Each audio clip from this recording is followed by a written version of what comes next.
You know what, Jamie? Let's pop off right now. We got to get started. We gotta go. Let's go. Let's go. Let's get the people in the chat.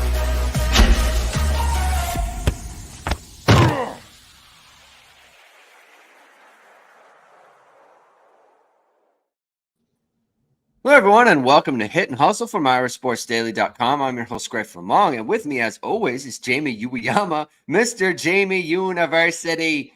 It is Tuesday, January 16th, and we're going to talk some Notre Dame opponents, Jamie. We've been ruminating about the Notre Dame football team, and I think that it's time to look at, at least the big three guys. And what CFB Hertz is in the chat going off. He wants to know if Louisville is part of the kind of the big group. I don't think they are, but we can discuss that as well. They had a nice year last year, but they don't have the talent pool, in my opinion. That was all kind of transfer portal driven, and a lot of those guys are no longer on the roster. So we can talk about that, though. And we're going to talk about a little bit of NFL playoffs. I see you've got your Pittsburgh Steelers hat on. They ejected from the scene last night. They're out of here. Mike Tomlin ejected himself from the press conference. You got to have more than that. As someone asked the question, the money is very good, and NFL coaches got to answer the questions, in my opinion, but that's not a big deal. So we can talk a little bit NFL playoffs. Kyren Williams is out. Tough loss for the Rams. It's a bad call. Listen, if there's a holding, you grab the guy. You can't miss it, Jamie. You can't miss that stuff. I know it's like a player drops a pass. You say you can't drop that. You just can't in that moment. You can't miss a call like that. But that's unfortunate for the Rams and Kyren Williams. However, he's a second-team All-Pro, so congratulations to him on that. And the chat's going off. Notre Dame picked up a how do you see Kia's first name, Jimmy? How do you say that? You know what? I have no idea. Ko? I don't know. I'm not even sure. Well, Ko Kia committed to Notre Dame yesterday. Linebacker, Viper prospect from Pohuanu, Hawaii.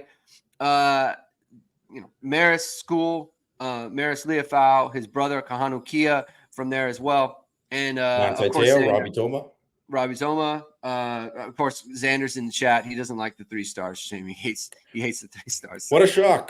Yeah, what a shocker. Guy just sees a star. He's automatically he's got his mind made up. Mine's made up. I don't need to see the film. I don't need to have any sort of projection. That's what we're going with. So that's what we're going to talk about. Thank you, everyone, for tuning in. If this is your first time catching us, please subscribe to this channel. Please like this show, and please hit the notification bell so you know whatever it is. We are going live. Links to the podcast are in the description below. And if Jamie, if you're looking to upgrade your roster and you're looking to upgrade your wardrobe, Notre Dame's looking to upgrade their roster, and we're looking to upgrade their wardrobe. You can go to ESQ Clothing, which has created the world's first bamboo dress shirt. Crafted from high-quality bamboo fabric, it's the softest and most comfortable shirt you'll ever put on. Not only more sustainable than cotton, but also feels cooler, has stretch, is odor and wrinkle-resistant, even machine washable. You've seen ESQ's one-piece collar bamboo dress shirt on all your favorite players and coaches. It's the perfect shirt for today's business meeting or heading for a night out. So use ISD 15 and get 15% off all online items. It's ISD 15 for 15% off all online items. Real quickly, Jamie, what's your take on Mike Tomlin? Is he going to be Pittsburgh's head coach next year? He didn't want to answer the question. I want you to answer the question. What do you think? Yeah, he's 100% going to be. It's the reason that he walked away is because this is like a long established thing. He feels like completely disrespected because, he's been there for I don't know how many years. He's in the top 5 coaches in the NFL in terms of like just longevity and his ability to win. Like, guy's never had a losing season. 17 years, he's never had a losing season. Yeah. And so it's even different than as shocking as it was to see like Mike Vrabel get fired, or like Tennessee decide to move on from him. Like, it would be equally stupid for Mike Tomlin, especially because Kevin Colbert did a horrible job constructing the roster. And, they obviously got Omar Khan's there and it's been there last year and had a really good draft this year. And they got really good pieces. But like, look at their drafts on offense for years and how many misses that they had. And there's just not a lot of guys there. I mean, do they need to hire a better offensive coordinator? Yeah, I think that's 100% sure. But I think they'd be absolutely stupid to not sign Mike Tomlin to an extension. I expect he's probably going to be one of the highest paid guys in the NFL. Yeah, I mean, whatever he wants to do. It is ridiculous that like what college job was he linked to last year or 2 years Oh, ago? it's just like whatever USC or LSU. It's just like USC. It's like I'm not like I've won Super Bowls. I'm not going to go coach. Yeah. Well, it's this kind of thing. I would say it's very comparable to John Harbaugh at the Ravens, right? So like the Ravens have a down season the previous year, right? It's like, well, I mean, doesn't mean John Harbaugh can't coach. Like, guy's still a pretty good coach. Guy can get a job anytime he wants. And to be fair, it was like a total, like, it's a stupid thing. It's like when no one says John Harbaugh, or are you going to coach Michigan now? Or are you going to coach, this team? No one does that. And I don't know if they do it because they're like, well, he's a black man who can connect with young black men or something like. I don't know what it is, but it's like, I mean, he's proven himself long enough that he shouldn't be having to deal with those questions, but it's just what it is. I think that's just like his growing frustration. I think you're completely right. You should have handled it better. Should have just stayed there, but it's the same thing. It's just like, he just feels like so much disrespect from it that's why it's just kind of it's been bubbling up over, I would say, the last few years. Yeah. I mean, Mason Rudolph, right? I mean, it was a pretty good coaching job this year. In fact, that like they look terrible. Like they had one of the worst offenses like in the NFL, and then there they were in the playoffs. Yeah. So it's a good job by him. He's a good coach. We'll see how that ends up. Let's talk a little bit about Ko Kia, because he committed yesterday. We should give him some time on this show. What's your take on him? Everyone should check out the Film Don't Lie, or the film review on him that Jamie did for the IRSportsDaily.com website yesterday. But what's your take on Kia? How do you see him fitting into this roster? I really like him. I think he is in the mold of a Marist Liufau. Like, I think this is the one thing too, and I'm probably gonna kind of write about it this week. Is now you kind of have to look at where Notre Dame is, on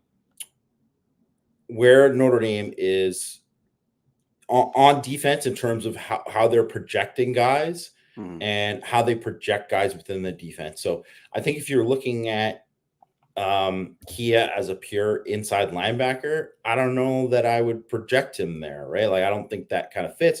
But if you project him as, the quote unquote money backer, that's what they, Notre Dame was basically calling Marist's role last year. The guy who, like, the sub package third down rusher, guy who can like spy on third down and do all that kind of stuff, but also do a little bit of covering too. I think that's where he projects. And I think that's where he projects. And I think he might be a guy who gets big enough that he ends up being an edge and ends up being a Viper. And the guy I comped him to is Nick Herbig, who's another undersized edge, who was a guy for Wisconsin, another Hawaii kid. I think he went to, I can't remember if he went to Kahuku or St. Louis there. But it's another one of those, same things. But Xander Cruz, you mentioned Kulak, isn't that who's, because you want more than one option there. You don't want to have just one guy who could only in, because if Kulak doesn't hit, or if Kulak grows into a Viper, whatever, it's just like, why do you only should they only sign one boundary receiver if they need boundary receivers? Like, no, you got to sign more than that. You don't just sign, it's like saying like, well, they should only take one offensive tackle in a class, right? A specialized position, it's a very important, it's a critical position to the defense. Jamie, let me ask you a question. Let me ask you a question. What's the most important thing on defense to be able to do? I think get off the field on third down. But like for like what do you need on your team? Like what position goes highest in the NFL draft? Like corner and pass rushers. Corner and pass rushers, yeah. Rushing the passer is pretty important thing, right? It may be the most important thing. Right. I mean, why was Michigan so good? They no one could block them. Bama couldn't block them, and Washington couldn't block them. Right. And Washington had the best offensive line in the country. Right. So what is the thing that Kia does better than anything else? Rush the passer. rushing the passer. So, like, is it good or is it not good to give yourself multiple options at guys who specialize in rushing the passer? I mean, I would say that's the way to go, right? It's just kind of the thing, right? Like, so it just, why would we harp on something like this where in this era you get multiple guys who can have this ability to get after the passer, and if one of them hits, if two of them hit, then great, and if they don't, then they will find another position or they will stay at the university and get their degree, whatever. But you need multiple bites at the apple for a pass rusher, and you've had success getting players from Hawaii, from this high school. Like, that's why you do it. Like that, you're asking why. That's why you do it, right? That's smart. That is how a smart coach goes about it.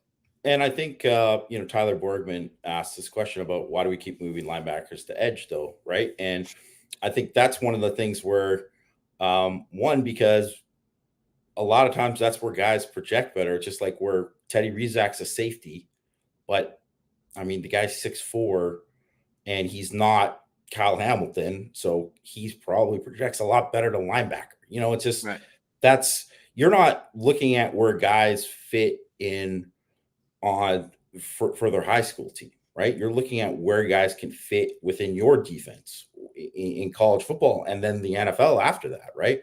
And I think so. Like with Hulak, for instance, that guy, to me, I'm almost certain he's going to be a Viper.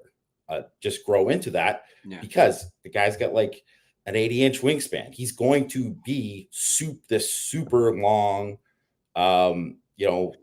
He's long for an edge, so that's going to like make him be a linebacker, right? So or make him be an edge, right? So I think that's just where, and you look at it too, where you have to recruit multiple guys, because this is the problem with Notre Dame for years and years, where they would recruit guys and they would say, okay, well, this guy's going to be an end and this guy's going to whatever. Like, you got to remember, even though everybody kind of knew that like Howard Cross was going to end up inside, even though he was small, but it was like, well, Howard Cross is a strong side defensive end. He's ranked there and he played a little bit there. It's like, well, he's not going to be that. It's just like how, CJ May is a Viper and he maybe end up as a Viper, but he may be a big end, right? And that's the same thing with, I mean, Chris Burgess. Could he be an end? Maybe, but maybe he's going to be a 3-tech because he has that kind of frame, right? Joseph Reif is the same kind of thing. The thing is unless you are getting the guys that are no doubt like the 320,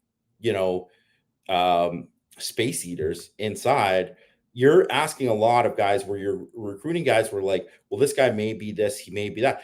It's like you're looking at measurables and traits and projecting them to the long term and what they might be and what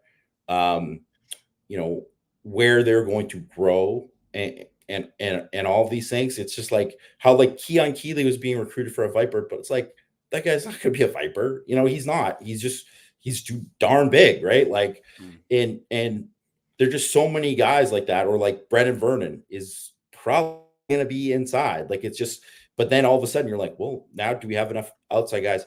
And the other thing is you just never have enough pass rushers. Like you said, you never have enough pass rushers. So, and it doesn't matter if you're putting more, like, because if you look at, at the end of the year, Jalen Sneed and Maris Leofau played on third down together. Those are two quote unquote linebackers, but they were two of the best pass rushers. So that's why they got on the field together. In a different scenario, if it's 2018 and you have Julian Aquara and Dalen Hayes and Khalid Kareem and Jerry Tillery, well, that's who your front four is going to be, right? You're going to find whoever is the best pass rushers, the guys. And it's just like how they started out with Botello, who was a Viper, but he wasn't getting the job done. as a pass rusher, then they replace him with Snead. You have to be able to find enough guys that can rush the passer. And the thing is, on third down, when it's 3rd and 7 or whatever, it's not about playing like setting the edge and stopping the run. It's about getting after the passer, being multiple, being able to do all these different things. And the more guys that you can do that you can bring on that are versatile, that can do multiple jobs, that makes you way harder to prepare for the opposition. And that really is, to me, and that's something that like I think that's a very much an Al Golden thing. That's his colleague that he worked with for with the Cincinnati Bengals. That's a Lou Anarumo thing. That's everything. And yeah, Xander, it is about quality pass rushers. And you know what? You can have a difference of opinion on thinking who is a quality pass rusher or not. But I mean, I think they're bringing on guys that have the chance to be quality pass rushers. And what it is it's about development. It's about traits. It's about what can make somebody good. And sometimes it's first step. Sometimes it's length, whatever, right? Different guys can win in different ways, but all it is about winning and finding you can get to the passer. And that's all that matters. Yeah. I just, to me, I don't understand. Like, I don't understand people's gripes with things. Like you're taking a chance at the most important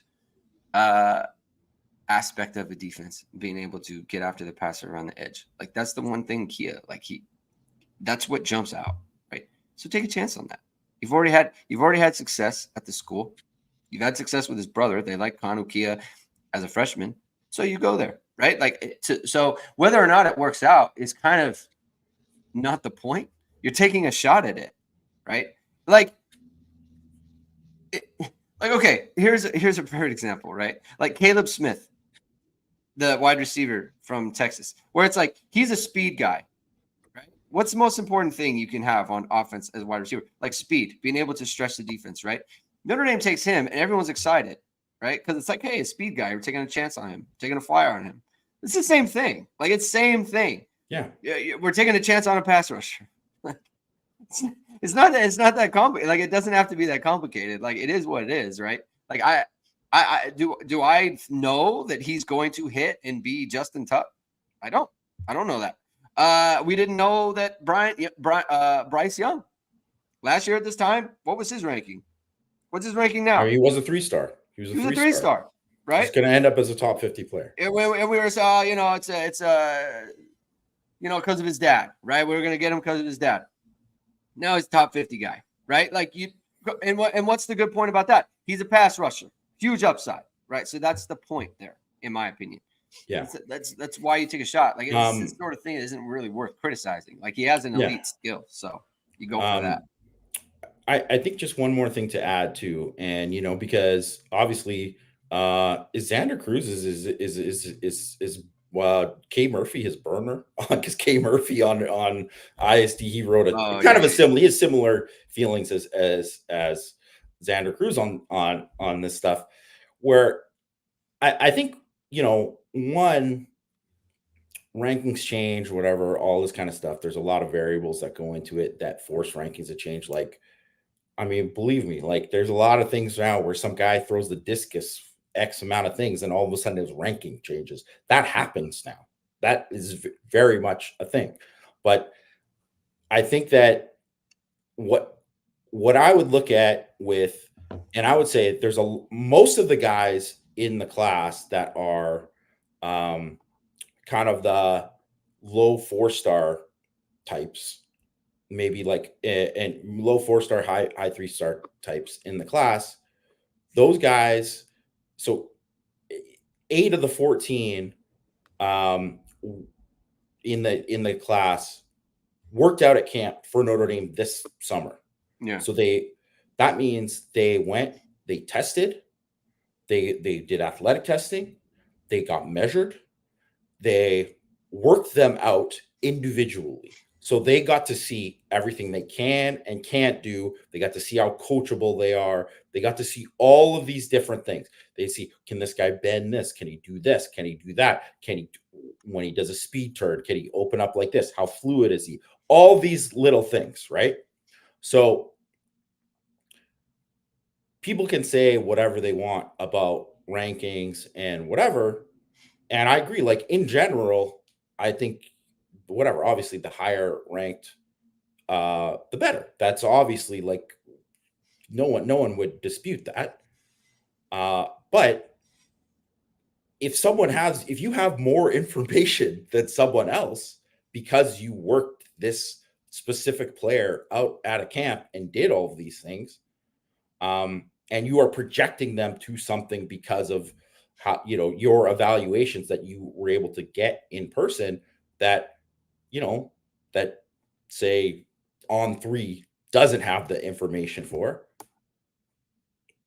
Well, how you value that prospect is going to be different than a service or even another program, So it just, all that means too is that, they have had these chances to evaluate these guys in a different way, and they have more information, definitely more information than us, and definitely more information than anyone who's writing on in the chat right now. No offense to anyone, but it's just true.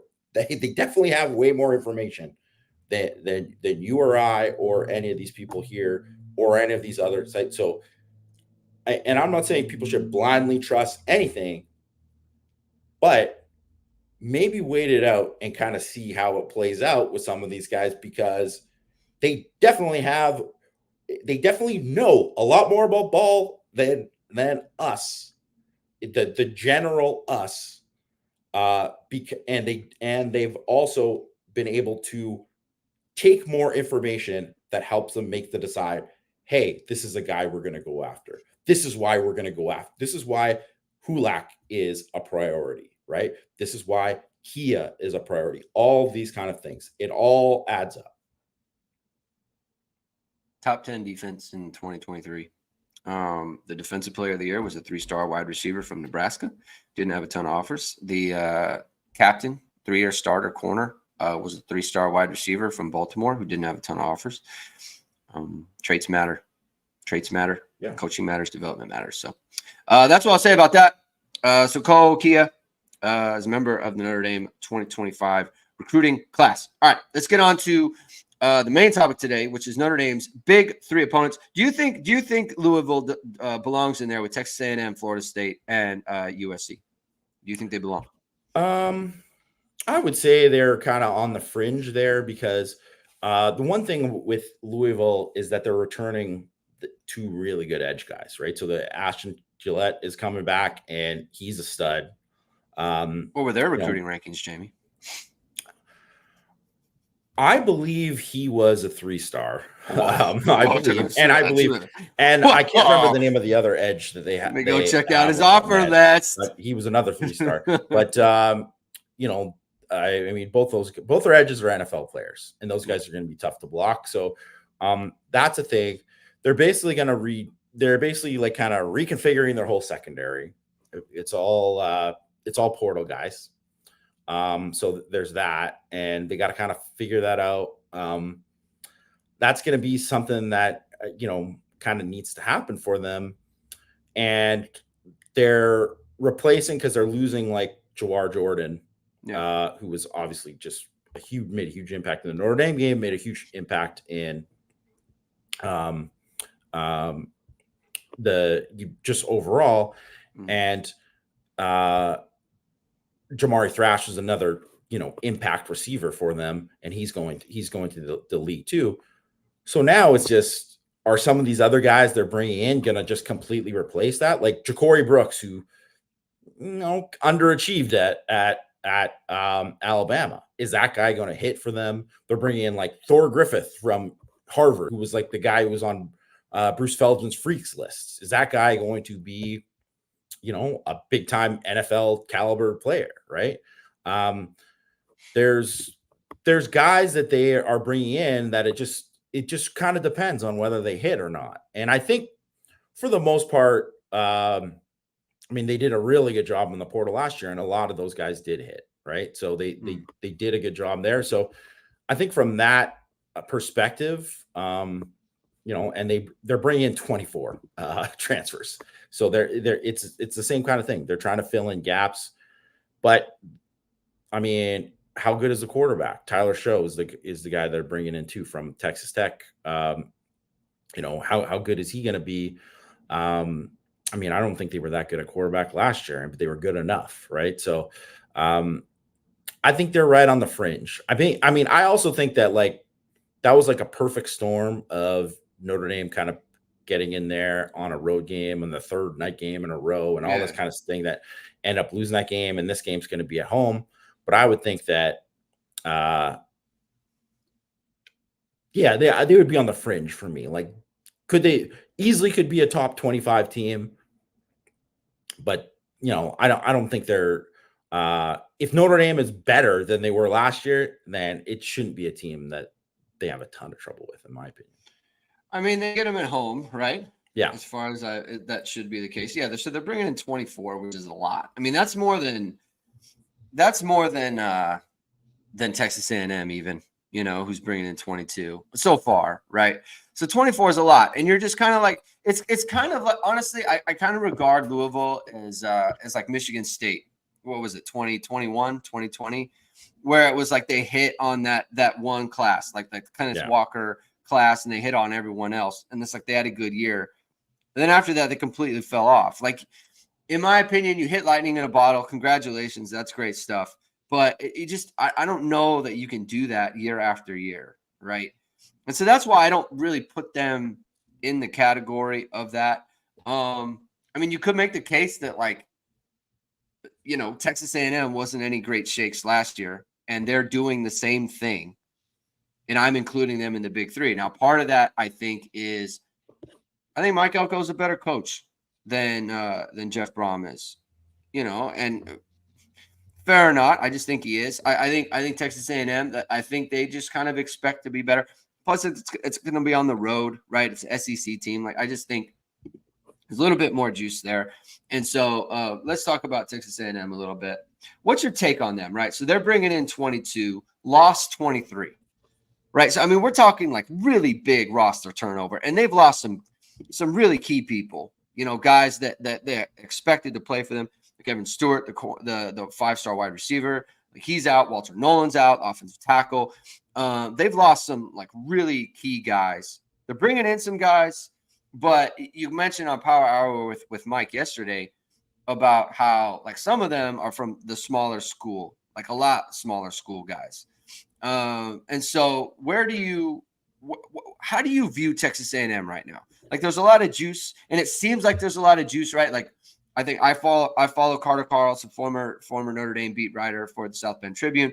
Now he works over with the Texas A&M site. He's on their beat, and he's tweeting out all their new commits from the portal and things of that nature. But it's just like, are they really going to build this thing up with guys from like FIU? Like multiple guys, guys like that. So how do you view them right now?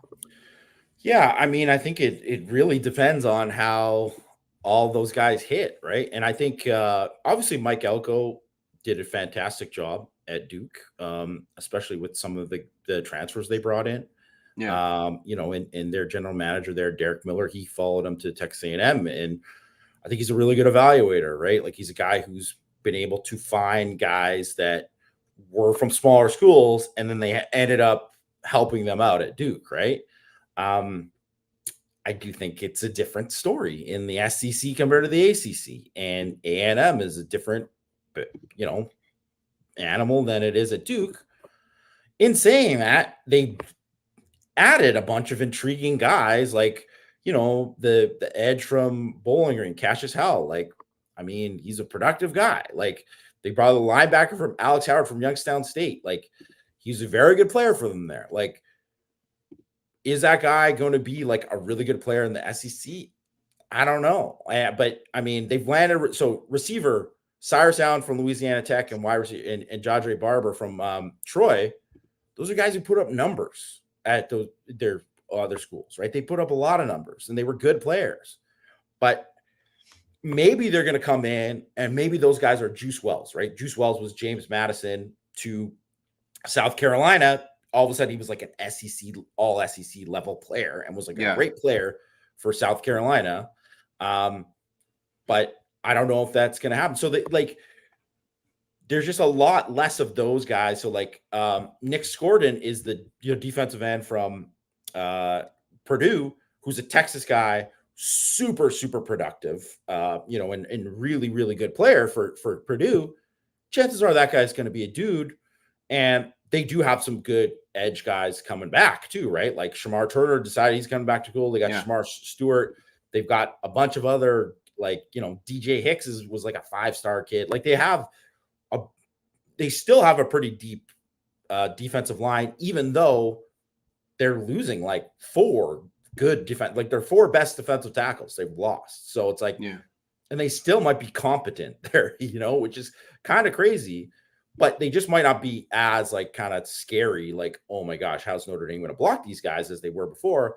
And it really all depends on like kind of how they're, are those wide receivers going to hit for them on offense? Because they're losing Stewart, they're losing, Moose Muhammad and A.S. Smith. Like those guys are going to the NFL. Stewart obviously is going to Oregon. Like, well, Connor Wigman's coming back, but it's like those transfers better hit. Because if not, I don't think they don't have a lot of guys like in the pipeline ready to just kind of produce. And they really got like the secondary, Will Lee from Kansas State, Ricky Wright from Vandy. Those are Power 5 guys and did pretty well at Power 5. But then they have like Donovan Saunders from Cal Poly and Marcus Rath from San Diego State. Very good players for that level. And maybe these guys could be NFL players, but it's like, my question is not if those guys are going to be good players for Texas A&M, because maybe they'll end up being great players. Mm-hmm. Are they going to be great players in game 1 in the very first game against Notre Dame? I don't know. They're guys who might be like in year 2, they might jump because it's like, it's a jump, right? It's just kind of like going from, Notre Dame to the league. It's like, well, there's a jump there, right? There's a big jump, right? So I think it's just one of those things where, are those guys going to be ready to kind of take a jump? And are the secondary guys going to kind of replace, because they lost good players in the secondary, and I just don't know how good the offense is going to be. So it's like they're going to be kind of like a wild card. I mean, I would say they're like obviously like more of like a high end version of Duke. Than they were. And obviously they still got talent, but I don't know, like if all those guys stayed and they just, all the guys stayed who were supposed to stay and they didn't say like, and they added just a few pieces here and there, the thing, I think you'd be like, wow, this is like going to be the Notre Dame's toughest game of the year. And now you're like, I mean, it's going to be tough because it's going to be like 100,000 strong in College Station and all that kind of to deal with. I just don't think they're going to be like, it's not like playing Ohio State in week 1 to me. Yeah. And like, the more I think about it, like, I think, maybe a month ago, right, when the Elko hire got made, I guess, I just thought of the game like, man, that's going to be tough. Like, he's a good coach. I feel like they'll at least be as good as Duke kind of thing. And obviously Duke gave Notre Dame problems last year. But here's the thing. This much turnover that they've had and this much coming in, like Notre Dame, so Notre Dame is bringing in 8 transfers right now and 14 outgoing. The biggest losses are the wide receivers, like Rico Flores and like Tobias, like they played real minutes last year. And you have Ramon Henderson who's out. It's a pretty big loss. Beyond that, it's like you're not talking like key guys, Yeah. And you got a lot on defense coming back. That was your best unit last year. You have Riley Leonard coming in. You have Bo Collins. You have Chris Mitchell. You have your running backs. You have your tight ends. Like Notre Dame really should not be losing to Texas A&M. If this game was at home, I would think it would actually be unacceptable to lose to Texas A&M. The fact that it's on the road is the wild card to me, right? And that's a big deal. They were not a good road team last year, obviously, right? That's very that's been covered ad nauseum, right? But I think, when you look back at that, like Sam Hartman against Louisville was a complete disaster. Sam Hartman against Clemson was not good. Not good. Right? It was not good. We didn't like that. So I just think that when you look at, why Notre Dame was such a poor team last year on the road, I think a lot of it has to go to quarterback play, right? And you would hope that's just a different quarterback in this situation, a different offensive coordinator, right? A more experienced offensive coordinator would have them ready to go on the road. Like Mike Denbrock's not going to be freaked out by playing at Texas A&M. He's played Alabama, right? He's played some real on the road against real programs, real teams, not Louisville. No disrespect to Louisville, but it's different. It's a different environment. It's a different level. So I just feel like when I look at them, Notre Dame should handle this team, and maybe if the game was later in the year, you get a little bit more time to gel, and then you get a little bit more Mike Elko effect, then that could make a big difference. But right now, I don't think that Texas and the Notre Dame would have to play poorly. It would have to be hey, they play below the standard, and then you have other questions about what's going on with the team and the program and things of that nature. The next game that Notre Dame has is going to be at home against Florida State. Florida State has 14 coming in. Obviously, you're losing Jordan Travis.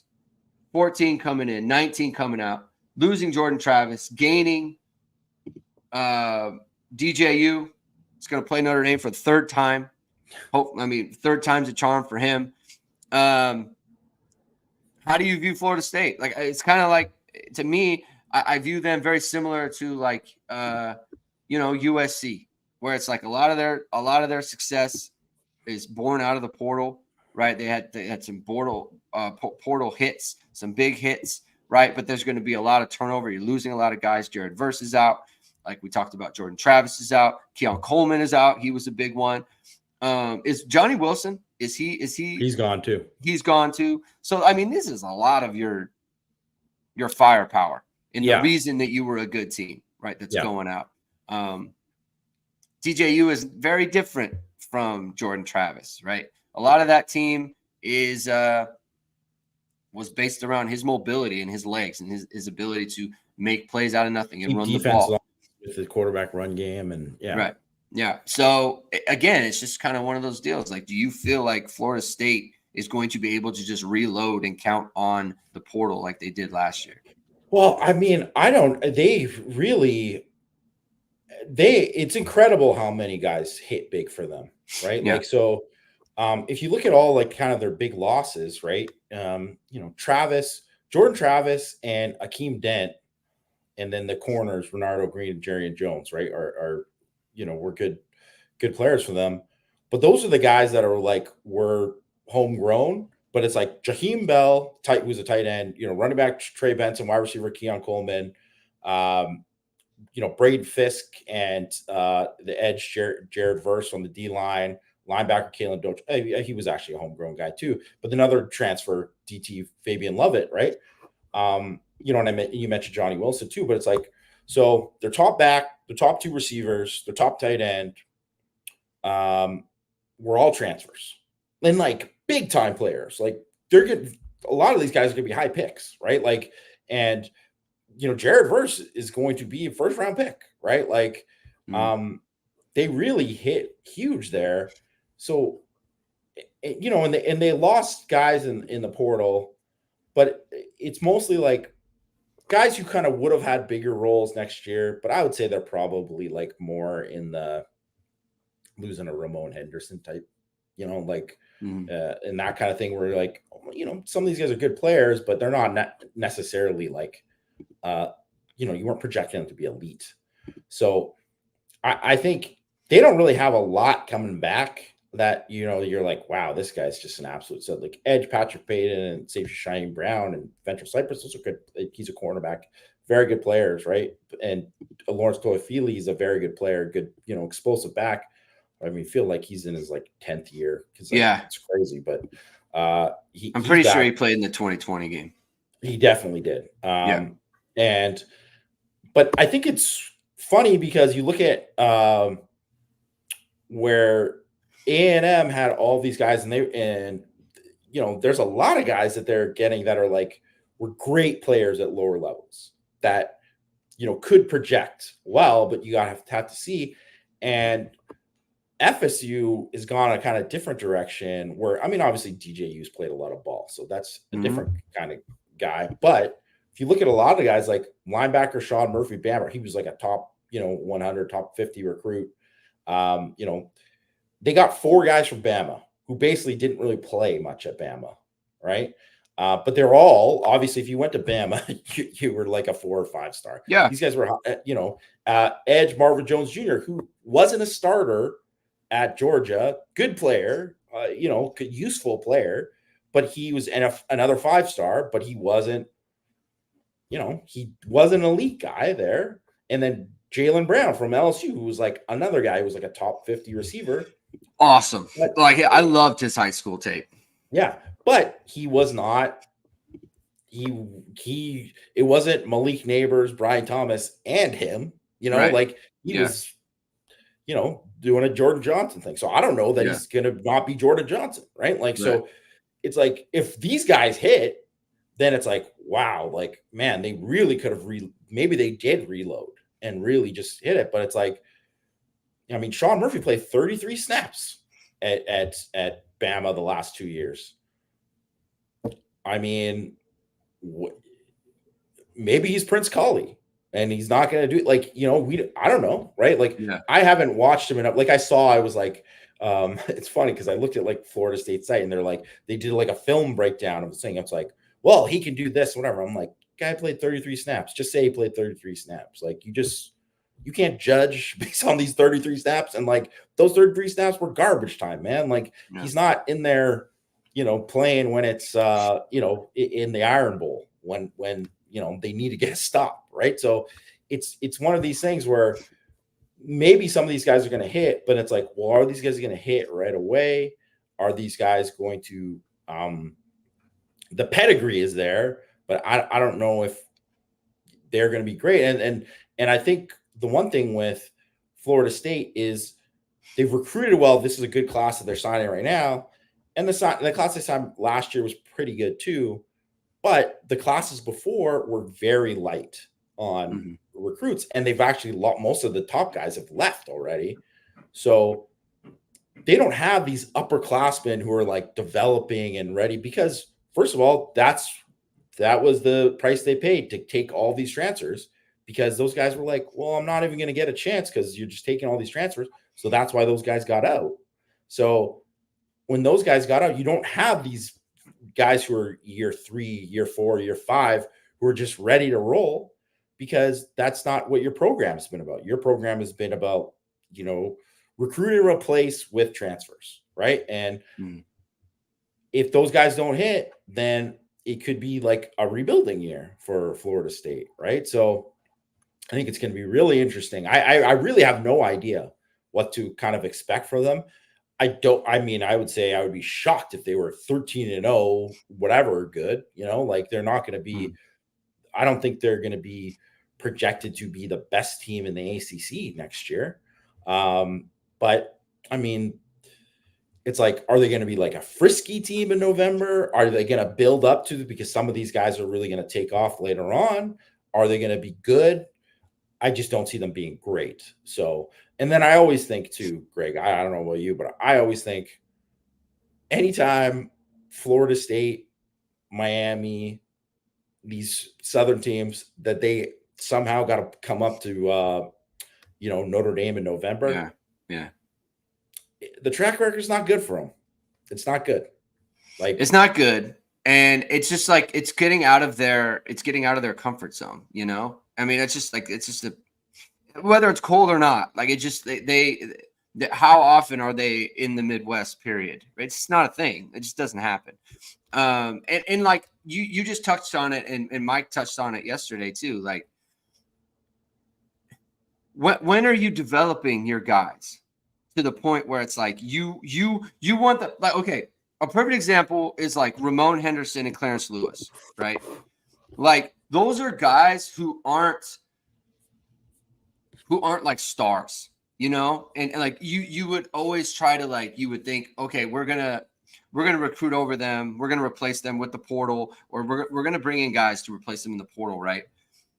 But they are guys who know how to run your defense. They know how to run your stuff, right? And they know how they're going to be fundamentally sound. They are going to be assignment correct, right? They have worked with the guys. They have worked with DJ Brown. They have worked with Xavier Watts. Like they know your program, and you want to develop those guys. Same thing with like Nana, right? Where he's a senior, like fourth year guy, could have been shuffled out 2 years ago, but they kept him around. And what does he do? He has a big game against USC, right? It's like that stuff where you get like some random contribution from some guy who's been in your program for a number of years. Like, when are these schools who are just going heavy portal all the time, when are they doing that sort of development?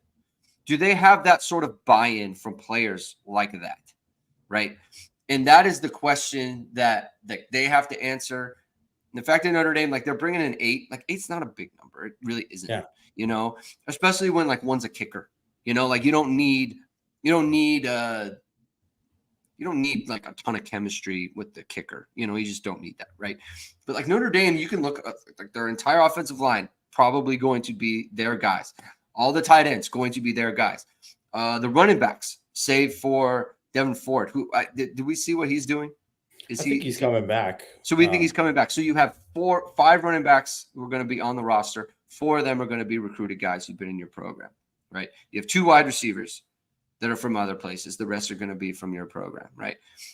And so it's just like that's kind of the deal. Where Notre Dame is, most of Notre Dame's contributors, they've been in the program. They were recruited by Notre Dame. They were evaluated by their staff. They've been developed by their staff, right? I think that's a huge advantage as we kind of get, like, you're going to get a random team that's going to hit on these guys, and that's great for them. But year over year, I just feel like the only team that I feel like has been like a year over year success on this is like Oregon. Like Oregon had a ton of transfer guys 2 years ago. They had a ton of transfer guys last year, and they kind of kept that same success. They were still like a really good program. But it's just like you do want a base there. You do want your operation to be a sound. You want a sound operation within your program, right? I mean, we want a sound operation, Jamie. And one of the things that we did to have a sound operation is we hit up VSR Media because we needed intros, we needed intro graphics, and we hit up VSR Media, and now our operation is better than it's ever been. And you can have that for your small business or your social media page or your headshot for a new job or whatever you're looking for. If you go to VSRmediacompany.com, founded by Notre Dame football pregame host and Emmy Award-winning anchor Vahid Sadrazadeh, VSR Media provides professional and cinematic video and photo. Whether you're looking for a collegiate or pro-level highlight reel, have a personal story to tell, or are aiming to diversify and grow your business, VSR Media specializes in short and long-form video storytelling, social media management, and website design. VSR Media also captures professional headshots, senior, and sports photos. Contact them at vsrmediacompany.com. Mention Irish Sports Daily to receive 20% off your first project. Visit them online or give them a call at 574-800-9106. All right, last team is our rivals out in Southern California, the USC Trojans. They are very interesting. Very interesting. 11 incoming transfers, Jamie. 19 going out.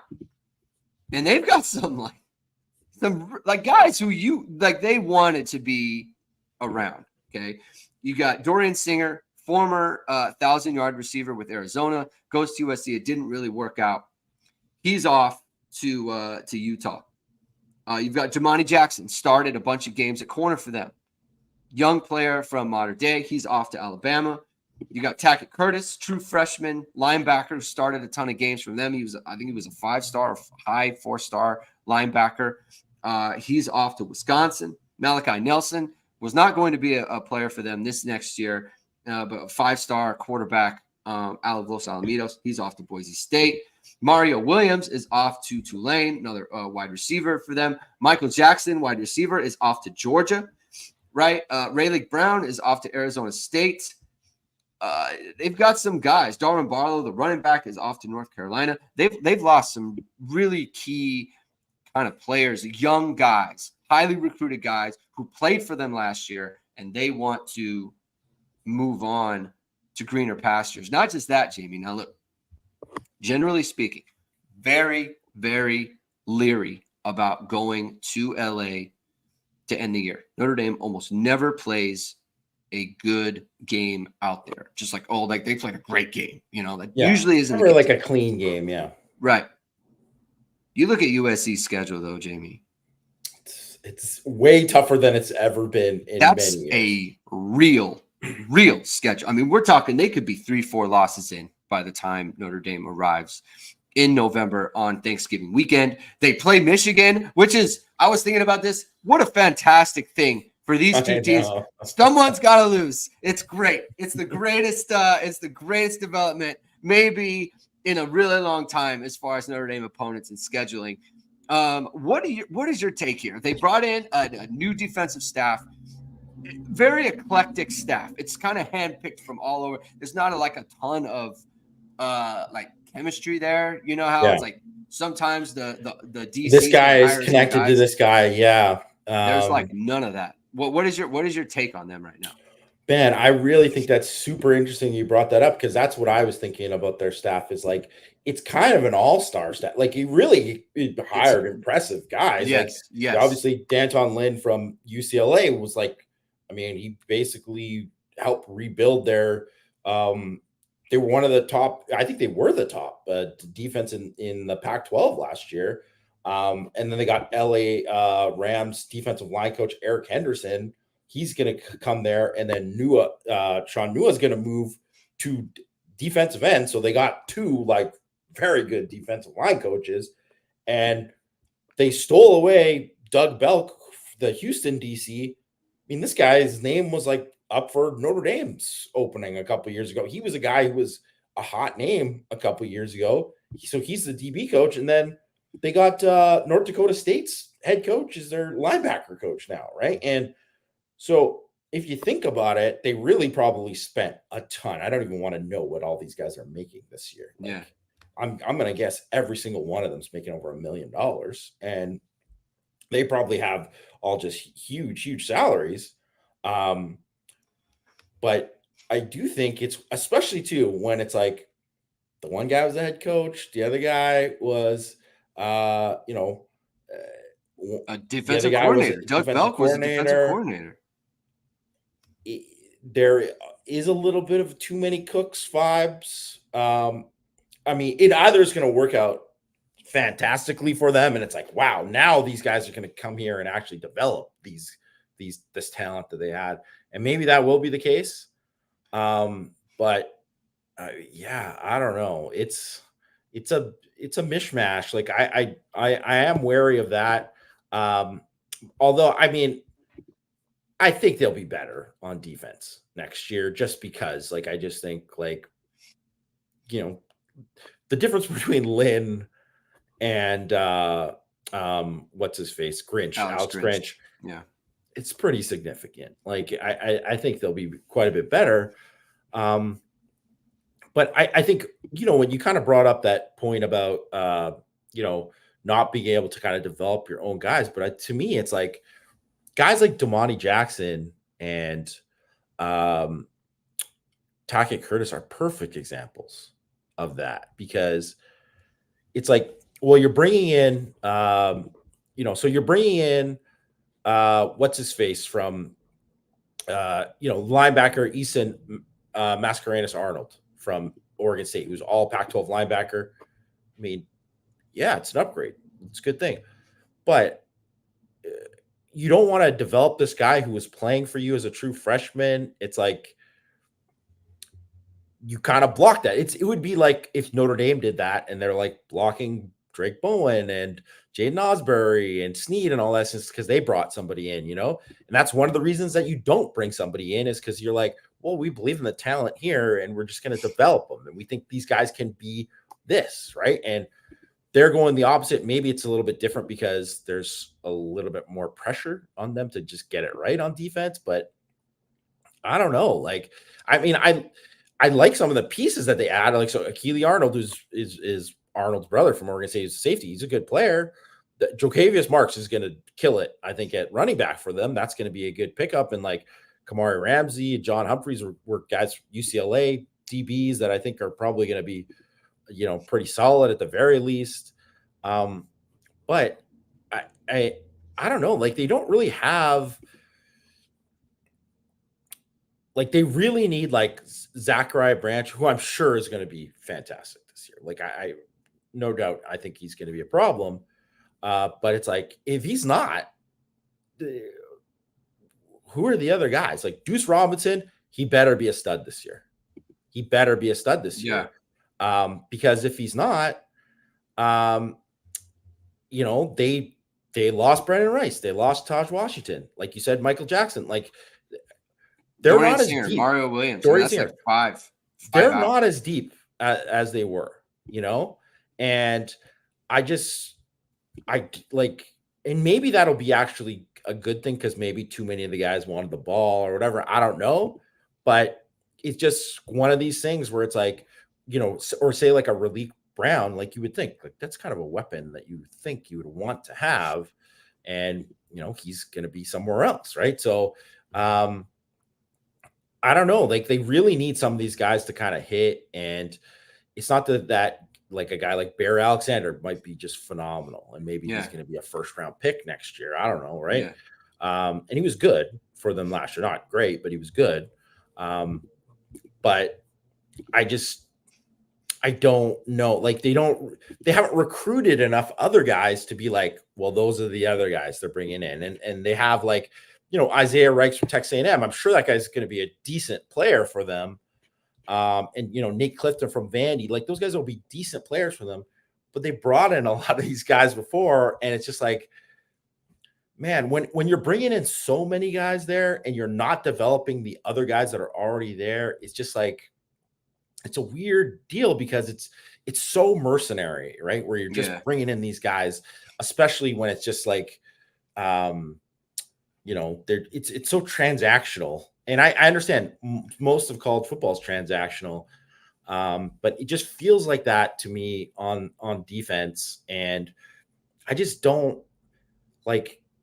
I guess we'll just kind of wait and see. But I'm really interested to see if any of the guys that they signed in the last couple of years, because if you think about where Notre Dame is this year, like there's a bunch of guys who in the 2022 class that Notre Dame signed. That's like, well, these guys have to be players for Notre Dame this year, right? Like it's going to be crucial, right? The Josh Burnhams and the Jalen Sneeds and numerous guys, right? And then you need guys like Adon Schuler and whatever. Obviously, he was in the 2023 class, but you need these other guys to just continue to develop and become players, right? And Bowen and all these guys, right, on defense.